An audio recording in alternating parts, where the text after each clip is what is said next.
kita, tempat keluar bunyi huruf, semua huruf keluar kat mulut. Betul. Bagi dekat dia gambaran sebuah ambulan keluarkan bunyi neno, neno, neno. Tempat macam mana bunyi ambulan? Cuba komen. Neno, neno, neno. Okay. So bila bunyi neno, neno, neno, neno, neno tu, ya. Adakah dia bunyi tu terhasil daripada keseluruhan ambulan? Tayar dia bunyi neno-neno, enjin dia bunyi neno-neno. Tak, ada satu tempat je kawasan ambulan tu yang mengeluarkan bunyi neno-neno-neno. Macam itulah juga huruf-huruf dalam Al-Quran. Bukan, memanglah orang kata huruf semua daripada mulut kan Ustaz? Betul, memang pada mulut. Tapi di kawasan mulut tu ada kawasan tertentu untuk huruf ni, ada kawasan tertentu untuk huruf ni, kawasan tertentu untuk huruf ni. Itulah makhraj. Ya?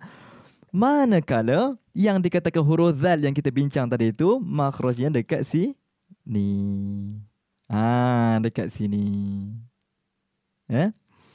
Yang mana yang guna kita punya Quran tu boleh saya tunjuk dekat nota kan. Yang guna Quran macam saya tu boleh tengoklah dekat nota tu ada perkataan khudmin tu, dia explain dah siap-siap tentang makhraj. Awan nano-nano pula ada, bukan. Ish, kreatif sungguh. Pantang dengan nano-nano teringat awan nano. Tu bunyi ambulan ya. Kesalah. Ada ke yang kerja nurse ke apa Ustaz, bukan bunyi nano-nano. Bunyi dia lain.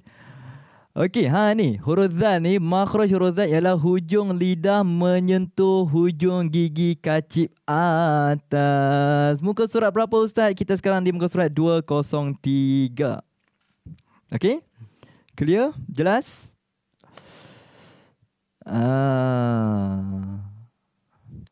Ustaz tak kenal nama apa senang nak kenal. Okey? So kalau jelas, jom kita sambung di ke surat ke-204 surah At-Taubah insya-Allah. Jom kita sama-sama. Boleh? Terus tap screen, share kita punya live pagi ni kepada sahabat-sahabat kita yang lain yang mana yang baru masuk. Okey. Oh, ada yang minta saya tunjuk sekali lagi ayat tadi. Boleh.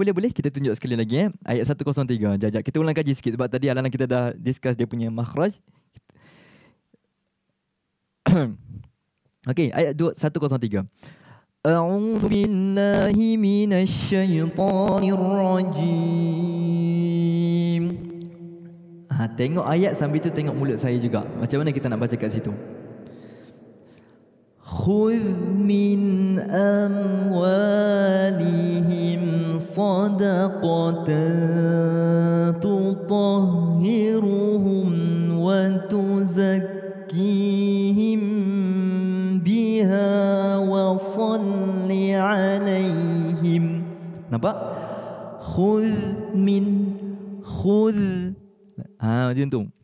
خذ min. Itu dia. Okey?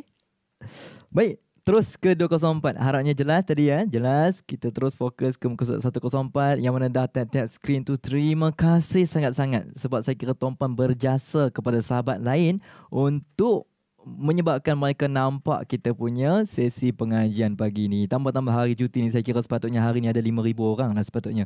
Cuti kan? Sebelum ni bolehlah kata nak pergi sekolah lah, apa semua ni cuti. InsyaAllah. Terus tap screen dan juga share sesi pagi ni. Okey, muka surat 204. Sama-sama kita baca. Macam biasa, kalau rasa laju sangat bagi tahu, perlahan sangat pun bagi tahu, tapi saya akan ikut majoriti lah. Kalau majoriti kata okey, insya-Allah kita ikut yang tu ya.